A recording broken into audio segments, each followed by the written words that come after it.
The sound was what paralyzed me first. It wasn't a tear. It was a heavy, sickening crunch. My mother, Evelyn, was standing over the custom quartzite island in my kitchen, holding a pair of heavy carbon steel poultry shears. Between the blades was my United States passport, or at least what used to be my passport.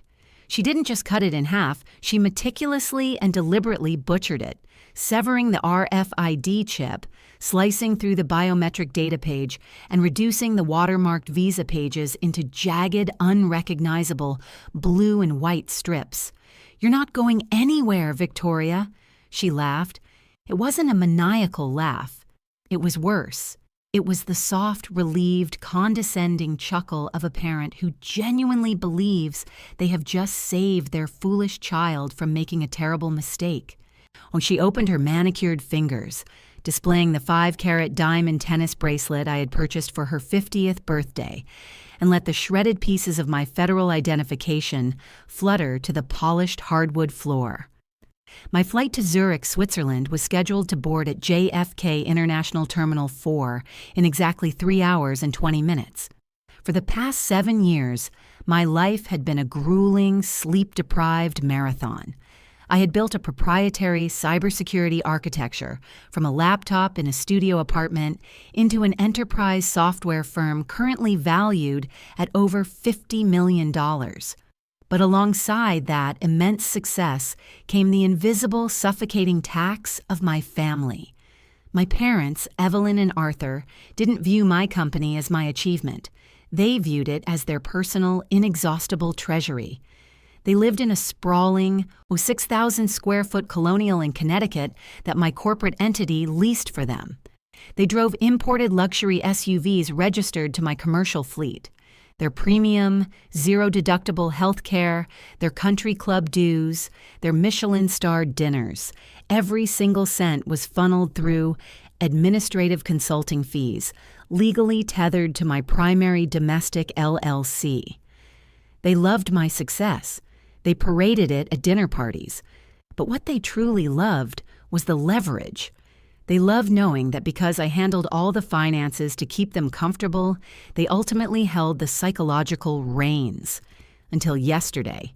Yesterday morning, a Swiss banking syndicate had officially approved the full acquisition of my firm. The buyout was staggering, a $45 million cash exit completely severing my ties to the startup. But European corporate acquisitions, especially those involving proprietary cybersecurity tech, are ruthlessly rigid regarding international fraud statutes. The contract had an absolute non-negotiable escrow stipulation. The funds would only be released upon my physical, wet ink signature, witnessed by a senior magistrate inside their Zurich headquarters by 8 a.m. on Monday morning. If I wasn't sitting in that leather chair when the clock struck 8, the exclusivity window shattered, the escrow dissolved, and the Swiss board would legally pivot to acquire my primary competitor. If I signed that paper, my domestic LLC would be formally liquidated. The corporate cards would go dark. The fleet leases would terminate. My new wealth would be locked inside a fortified, impenetrable European holding trust governed by Swiss privacy laws, entirely out of my parents' reach. They had figured it out. I still don't know if my father had bribed one of my junior accountants or if he had simply snooped through the printed term sheets in my home office during their surprise visit this weekend. But they knew the money was about to cross an ocean, and they knew they couldn't follow it. So they decided to physically amputate my ability to travel. My father, Arthur, was leaning against the heavy mahogany front door of my penthouse, effectively barricading the only exit. He was holding a crystal tumbler filled with my $800 Macallan Scotch, looking entirely too calm for a man who had just orchestrated a federal crime. "You should have brought this to the family board, Victoria," my father said, his voice dripping with that authoritative, boardroom baritone he used to make me feel small. "You know you aren't equipped to negotiate with European syndicates. They're sharks. They were going to rob you blind and leave you with terrible tax liabilities." I stared at the shredded blue paper on the floor. I could feel the adrenaline beginning to spike in my bloodstream, a cold rush of sheer disbelief. "The embassy is closed, sweetheart," my mother added, walking around the kitchen island, her heels clicking rhythmically against the floorboards. She poured herself a glass of San Pellegrino. "Even if you call the emergency line, a high-priority replacement passport takes at least 72 hours. The Swiss deal is dead." She took a slow, victorious sip of her water. The absolute arrogance in her eyes was suffocating. They thought I was a cornered animal. "So, here is what is going to happen," my father dictated, taking a step away from the door and pointing a finger at me. "You are going to unpack your suitcase. You are going to call your legal team and tell them you pulled out of the Zurich deal due to irreconcilable terms. And on Monday morning, we are going to restructure your domestic LLC. I will be stepping in as acting CFO with a 51% voting share, just to make sure you are protected from these reckless impulses in the future." It was a masterclass in psychological warfare. It was the ultimate, inescapable power play. You cannot board an international flight without a passport. You cannot pass TSA. You cannot cross borders. Without that little blue book, my $45 million exit was entirely physically impossible. They stood there in my living room, watching my face, waiting for the inevitable collapse. They were waiting for the tears. They were waiting for me to drop to my knees, to panic, to frantically dial my attorneys, to beg them for a solution, or to finally surrender and agree to their parasitic restructuring.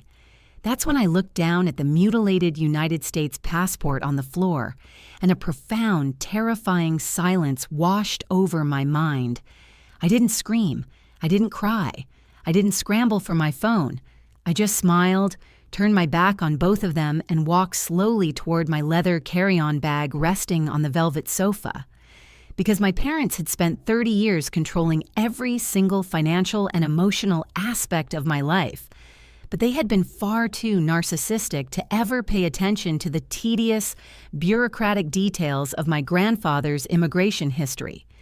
My grandmother on my mother's side had crossed the Atlantic from Palermo in 1962. To my mother, Evelyn, the woman was nothing more than an embarrassing relic of a working-class past, someone whose heavy accent and calloused hands didn't fit the country club aesthetic my parents had spent their adult lives trying to project.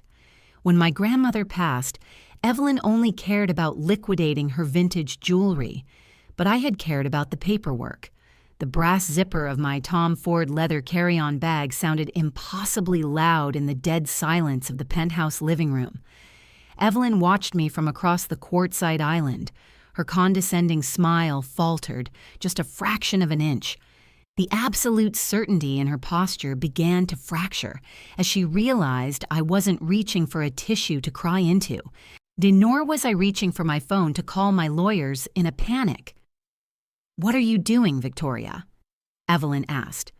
Her voice was tighter now, the smooth maternal superiority entirely gone. "I already told you the consulate is closed. There is no emergency bypass for a destroyed passport. You're grounded. It's over." "I know the U.S. consulate is closed, Mom," I said smoothly, my back still turned to them. "And I know a federal replacement takes 72 hours. I wrote the risk assessment algorithms that flag international travel delays for my company's logistics software. You really think I wouldn't run a vulnerability check on my own itinerary?" I slid my hand into the concealed, RFID blocking interior pocket of the leather bag. "What is she talking about, Arthur?" Evelyn snapped, looking at my father. Now the panic was finally bleeding into her tone. Arthur pushed himself off the mahogany doorframe. He set his crystal tumbler of scotch down on the console table with a sharp, heavy clink. The ice rattled. The smug boardroom executive persona was evaporating, replaced by the instinctual aggression of a man who suddenly realizes the game board has been flipped. "Victoria, stop playing games and look at me," Arthur commanded, his voice dropping into a harsh, authoritarian bark. I am stepping in as acting CFO of your LLC on Monday. That is not a negotiation. You are not leaving this apartment." I turned around slowly. I didn't raise my voice. I didn't need to. I just held up my right hand. Between my index and middle finger was a pristine, burgundy-colored booklet, and the morning light filtering through the floor-to-ceiling windows caught the gold foil stamped into the textured cover.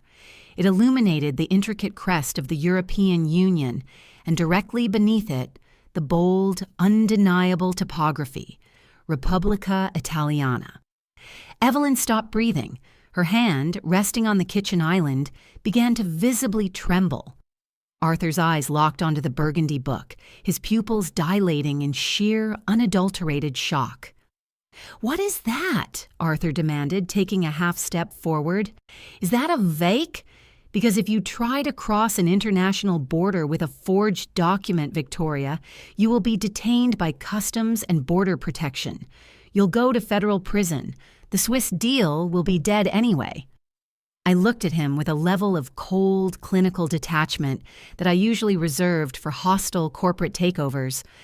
"It's not a forgery, Dad," I said, my voice echoing off the high ceilings. "It's a biometric, globally recognized passport, issued directly by the Italian Ministry of Foreign Affairs. It took me 3 years of navigating foreign bureaucracy, translating birth certificates, and quietly passing consular interviews under jure sanguinis, the right of blood. It turns out, Grandma left me a lot more than just that jewelry you pawned to pay for your golf memberships." The silence in the room was absolute. It was the sound of a multi-million-dollar parasitic lifestyle violently collapsing. They had banked their entire financial future, their luxury cars, their sprawling estate, and their absolute control over my life on a single desperate act of vandalism. But you cannot trap someone when you don't even know what borders they have the legal right to cross. "Why?" Evelyn whispered, her voice hollow, her eyes fixed on the Italian crest. "Why would you do that without telling us?" "Because international tax law for a European tech acquisition heavily favors dual citizens," I explained, delivering the procedural facts like a coroner reading an autopsy report. The Swiss syndicate required an EU-based entity for the holding trust to bypass a massive capital gains tariff. Becoming a recognized European citizen expedited the compliance. It wasn't a secret to hurt you, Mom. It was a $45 million corporate strategy that you were simply too ignorant to comprehend.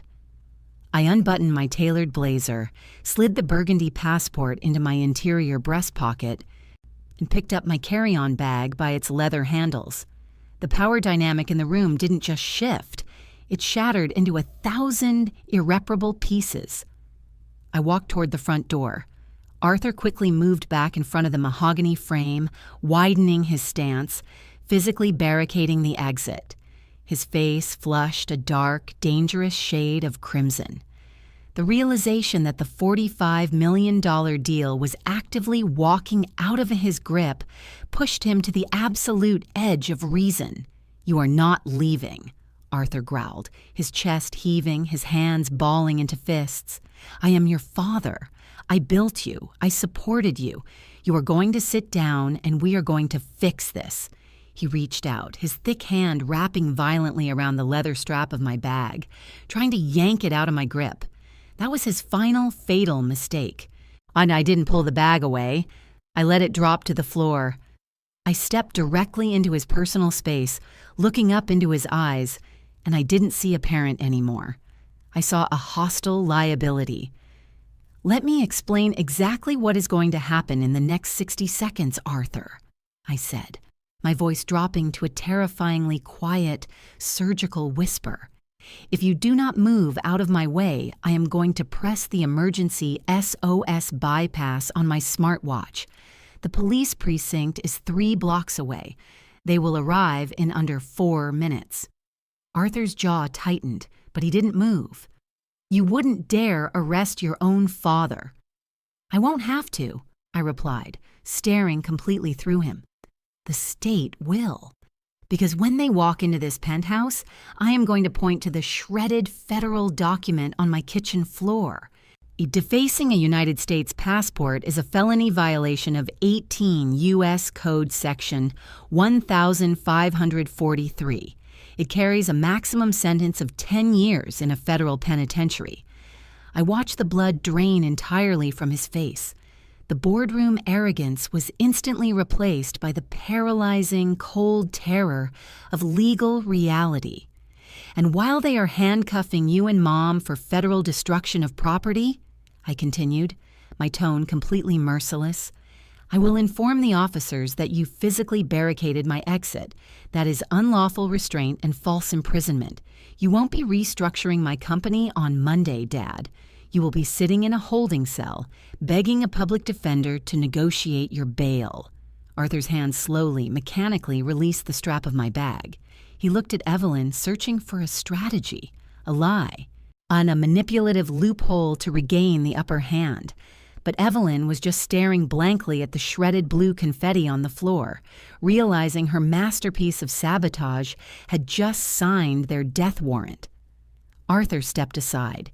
He pressed his back against the wall, defeated, entirely stripped of his power. I didn't run out of the apartment. I picked up my bag, opened the heavy mahogany door, and walked out into the hallway, leaving them standing in the absolute ruins of their own arrogance. Because I had a transatlantic flight to catch and a very specific set of financial umbilical cords to cut. The transition from the suffocating, hostile atmosphere of my penthouse to the sterile, hyper-efficient ecosystem of JFK International Airport felt like stepping out of a burning building and into a clean room. And I didn't look back as my black executive car merged onto the Van Wyck Expressway. My phone, resting on the leather seat next to me, remained dark and silent.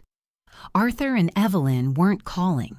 They were likely still standing in my kitchen, staring at the mutilated remnants of my American passport, desperately trying to calculate how a 30-year campaign of psychological dominance had unraveled in less than 60 seconds. Terminal 4 was a symphony of procedural indifference, and I craved it. I bypassed the standard security lines and walked directly to the Priority International desk. The Delta agent behind the counter didn't care about the emotional terrorism unfolding in my apartment. She didn't care about Arthur's empty threats or Evelyn's shattered ego. She only cared about the logistics. I slid the burgundy Repubblica Italiana passport across the polished marble counter. The agent opened it, swiped the biometric data page through the optical reader, and waited for the machine to chime. The green light flared. The system registered a fully authorized, globally recognized European Union citizen. She printed my boarding pass, handed it back with a polite nod, and within 20 minutes I was sitting in the quiet isolation of the first-class lounge, watching a Boeing 777 being prepped on the tarmac. 14 hours later, the crisp, razor-sharp air of Zurich hit my lungs. There was no jet lag. Adrenaline and absolute clarity had entirely sterilized my exhaustion.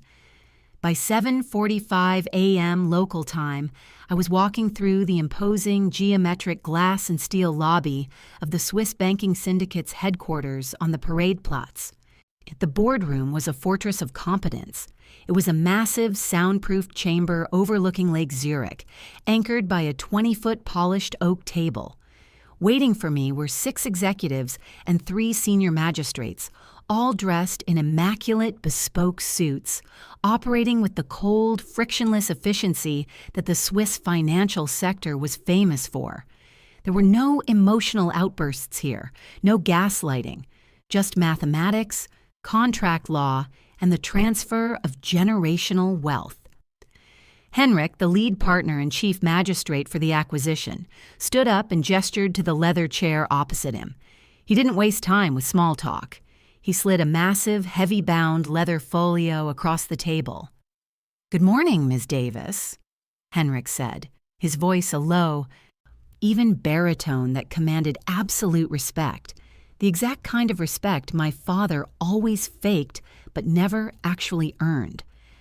The $45 million capital transfer is currently held in an irrevocable escrow shell. Pending your physical signature and my biometric notarization, the acquisition is complete.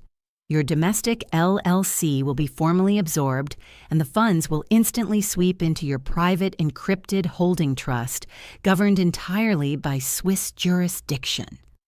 He unscrewed the cap of a heavy Mont Blanc fountain pen and placed it meticulously on top of the document.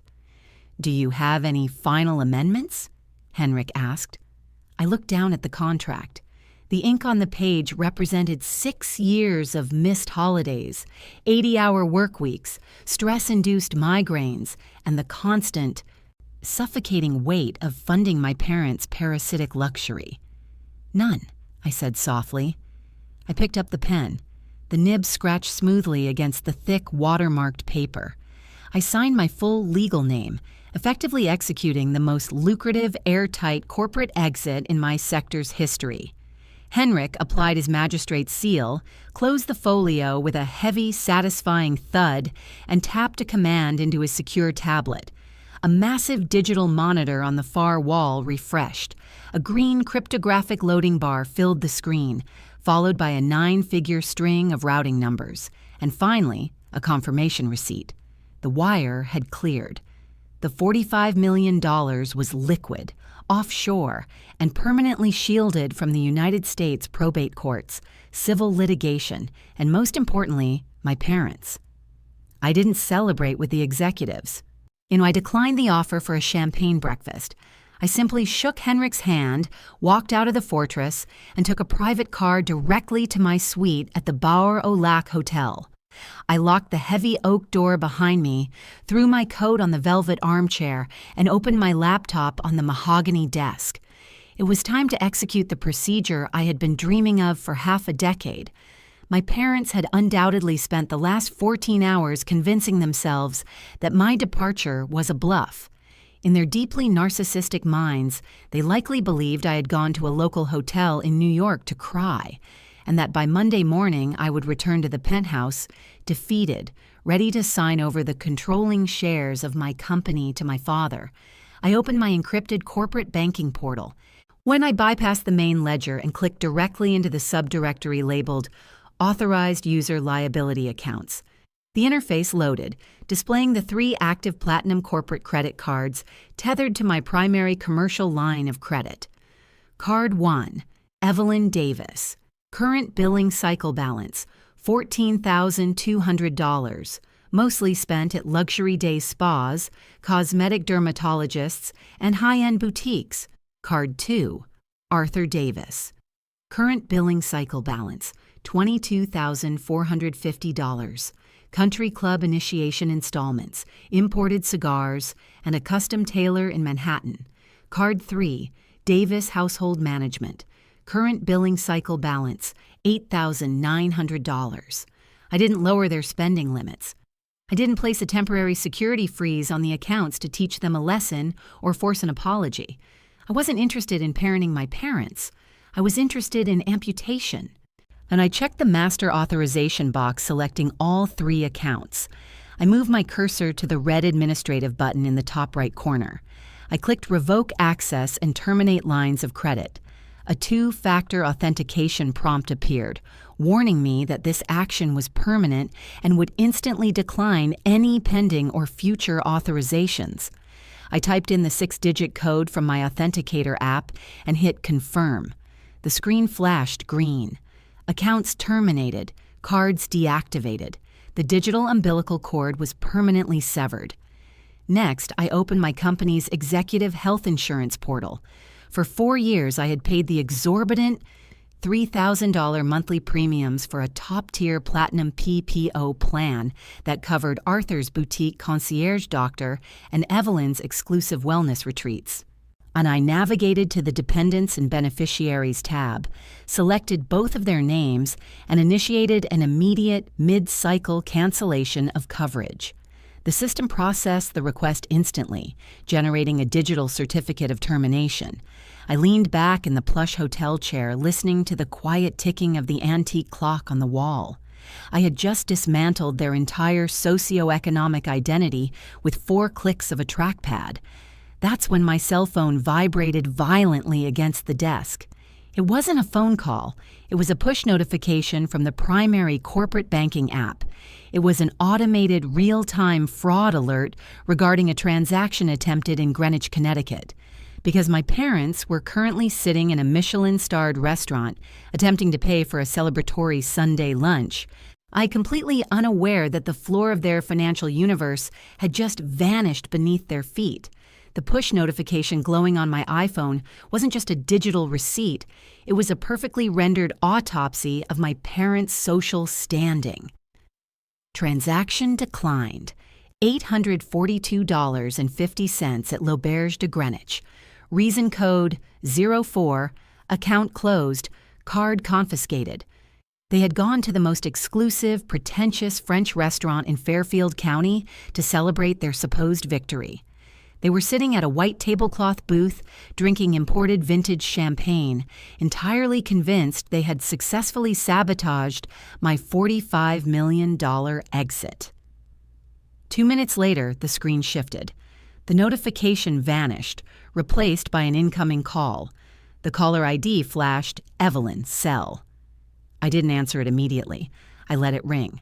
Then I walked over to the Nespresso machine on the marble wet bar, selected a dark roast capsule, and listened to the rhythmic, frantic buzzing of the device against the mahogany desk. I wanted the psychological weight of the silence to press down on her. I wanted the maitre d' to take another step closer to their table before I finally picked up the phone and swiped the green icon. "Victoria!" Evelyn hissed through the speaker. She was whispering, desperately compressing her vocal cords to keep the wealthy patrons at the adjacent tables from hearing the panic in her voice. Over the line, I could hear the faint, elegant clinking of crystal stemware and the soft murmur of a jazz pianist playing in the background. "Call your wealth management liaison immediately," Evelyn ordered, her tone a fragile mix of maternal authority and creeping terror. We just tried to pay the check, and the waiter handed me back the platinum card in front of the entire dining room. He said the POS machine flagged it and physically confiscated the plastic. Call the bank and clear the fraud alert. I took a slow, deliberate sip of my espresso, looking out the floor-to-ceiling window at the snow-capped peaks of the Swiss Alps. "It wasn't flagged for fraud, Mom," I said, my voice operating at an absolute clinical flatline. "It was terminated." Evelyn let out an impatient, condescending sigh, completely refusing to process the reality of the data. "Stop throwing a tantrum because you missed your flight," she snapped, the whisper turning sharper, venomous. "You are embarrassing us. The sommelier is staring at your father. We do not have another way to cover an $800 tab. I turn the card back on. Let us pay, and we will discuss the board restructuring of your LLC when we get back to the house." She still thought she was holding the leash. She still pictured me sitting on the velvet sofa in my penthouse, defeated, staring at the mutilated strips of my blue passport on the floor. "I didn't miss my flight," I replied smoothly. The line went dead quiet. The ambient noise of the Greenwich restaurant seemed to amplify in the silence, the clattering of a silver tray, a distant laugh. "What are you talking about?" Evelyn asked. The arrogance vanished instantly, replaced by a hollow, breathless dread. "Your father watched you. The passport is on the floor. You're in the apartment." "You destroyed my American passport," I corrected her, delivering the procedural facts with surgical precision. "Now, you forgot that Grandma Elena was born in Palermo. I've held dual citizenship and a biometric Italian passport for 3 years. I used it to walk through the Priority International Terminal at JFK yesterday morning." I heard a sharp, ragged intake of breath. It was the physical, visceral sound of a woman realizing the floor of her universe had just dropped out from underneath her. There was a sudden rustling of fabric over the receiver, a muffled curse, and then the heavy, booming voice of my father hijacked the line. He had snatched the phone right out of her hand, abandoning any attempt to preserve his country club dignity. "Victoria, where the hell are you?" Arthur demanded, his voice thick with a sudden, violent panic. "I'm in Zurich, Arthur," I said, intentionally stripping him of his paternal title. "When I was sitting in the Paradeplatz headquarters 2 hours ago, I signed the acquisition papers. Henrik stamped the magistrate's seal. The firm is sold. The assets are fully liquidated. The $45 million is currently sitting in an encrypted Swiss holding trust that you have zero legal, physical, or administrative access to. I am completely, financially emancipated from you." "You cannot do this," Arthur practically roared, his boardroom executive persona completely collapsing into the pathetic, desperate shouting of a cornered thief. "We are your parents. We built your image. You turn those corporate accounts back on right this second, or I swear to God, Victoria—" "Or what?" I cut him off. I didn't yell. I dropped my voice into a register of pure, absolute ice that froze him mid-sentence. "Or what, Arthur? You'll ground me? You'll lock me in my room? You stood in front of my door and tried to physically trap me in the country, to stage a hostile takeover of my life's work. You committed a federal felony to hold my company hostage. You don't have leverage anymore. You don't have my money. And as of 20 minutes ago, I logged into the corporate portal and canceled your platinum PPO health insurance." "Victoria, please!" Evelyn cried out in the background, genuinely sobbing now, the reality of the situation finally crushing her ego into dust. "Arthur, the manager is walking over here with security. What do we do?" "Then you better hope they're hiring dishwashers in the back," I said. I hung up the phone. I didn't block their numbers. I wanted the digital record of their panic. I wanted the voicemails they were about to leave, just in case they tried to spin a false, victimized narrative to our extended family later. I placed the phone face down on the mahogany desk. I took a deep breath, feeling the heavy, suffocating weight of the last 30 years finally detach from my spine. But I wasn't done cleaning house. Because Arthur and Evelyn didn't just lose their platinum credit cards, their Michelin-starred lunches, and their concierge doctors today. They were about to realize exactly whose name was actually on the deed to the sprawling 6,000-square-foot luxury estate they were currently calling home. The iPhone lying face down on the bar-o-lac mahogany desk didn't stop vibrating. It buzzed with the frantic, rhythmic desperation of a dying insect. I didn't answer it. I let the battery drain while I opened a new tab on my encrypted laptop, logging into the administrative portal of my secondary domestic holding company, Aegis Property Group, LLC. 4 years ago, when my tech firm hit its first major valuation, my father had demanded a new house. He didn't ask, he dictated. He found a 6,000-square-foot neoclassical colonial estate in a gated Connecticut community, complete with a temperature-controlled wine cellar and a 3-car garage. Arthur had insisted, with his usual boardroom arrogance, that the deed be placed in his name for tax optimization and optical leverage at his country club. I had nodded, paid the closing costs, and handed him the keys. But I never put his name on the deed. I had nested the property's title deep inside Aegis Property Group, a subsidiary shell completely controlled by my primary corporate entity. And I allowed Arthur and Evelyn to live there on a $0 month-to-month administrative lease, paying the property taxes and HOA fees out of my corporate operating budget. They had spent 4 years hosting lavish dinner parties, bragging to their wealthy friends about their real estate acumen, entirely oblivious to the fact that they were legally nothing more than glorified squatters. And as of 8 a.m. this morning, Aegis Property Group had been formally absorbed by the Swiss banking syndicate. I opened my email client and drafted a new message to Arthur's personal iCloud account. I didn't write a long, emotional paragraph. I didn't demand an apology for the destroyed passport. I simply attached a single unredacted 60-page PDF, the Master Commercial Transfer Agreement. I typed a single sentence in the subject line. Check the attached addendum, then checked the Connecticut state eviction statutes. I clicked send. Exactly 3 minutes later, the hotel room phone, the secure landline concierge phone resting on my nightstand, began to ring. They had figured out how to bypass my cell. I picked up the heavy receiver, walked over to the floor-to-ceiling window overlooking the pristine, glittering waters of Lake Zurich, and answered, "Victoria, what the hell is this document?" Arthur's voice was completely unrecognizable. The booming, authoritative baritone was gone, replaced by the breathless, high-pitched wheeze of a man who was physically suffocating under the weight of his own hubris.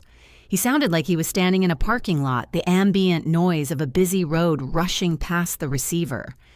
"You transferred the Colonial to a European holding trust? Why?"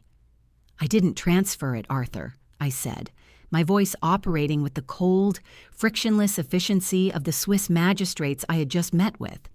"The acquiring syndicate purchased all domestic assets tethered to my primary LLC. That includes Aegis Property Group. That includes the house." "But we live here!" Evelyn shrieked in the background. She was no longer crying. She was in a state of absolute hysterical shock.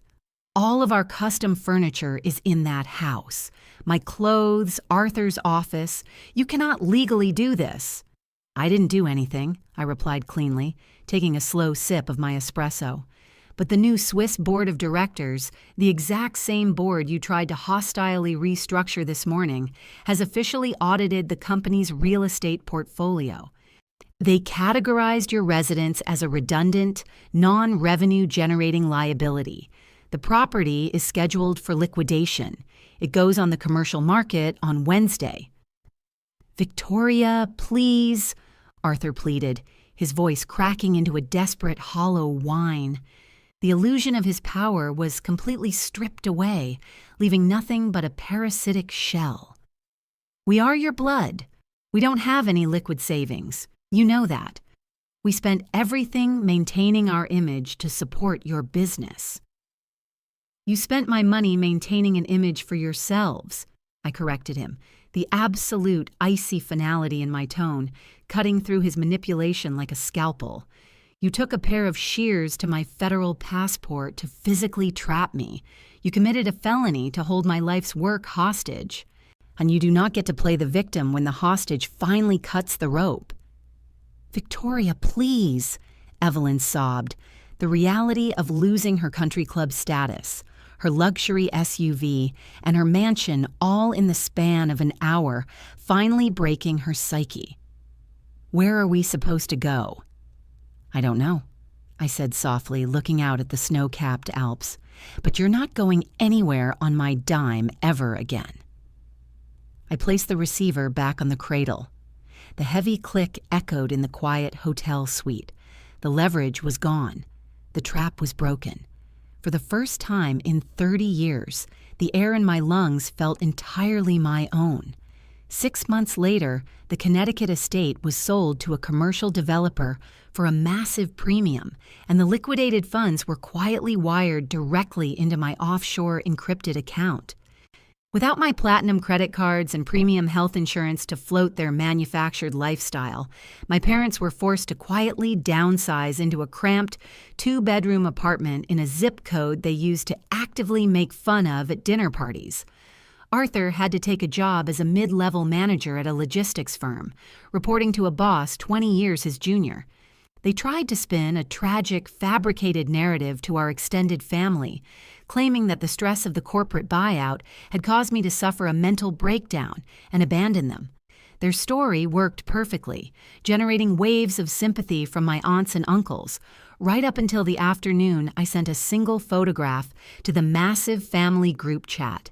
It was a high-resolution picture of my shredded, mutilated American passport sitting on my penthouse hardwood floor, placed right next to a screenshot of the declined $800 L'Auberge restaurant receipt with the exact timestamp of their lunch. I didn't add any text to the message. I just hit send and watched the read receipts tick by. The family group chat went completely, permanently dead. Neither of my parents has spoken to a relative since, too humiliated by the forensic proof of their own extortion to ever show their faces at a holiday dinner again. Meanwhile, I expanded my new consulting firm across Geneva and Paris, completely debt-free, with a brand new biometric passport and absolutely zero dead weight holding me down. If your own parents committed a federal felony to trap you in the country and steal your multi-million-dollar company, would you have warned them about your backup plan? Or would you have let them find out the hard way while their credit cards declined in front of a crowded luxury restaurant like I did? Let me know exactly how you would handle this betrayal in the comments below. If you loved this story of absolute cold surgical justice, drop a like, subscribe to the channel, and I'll see you in the next video.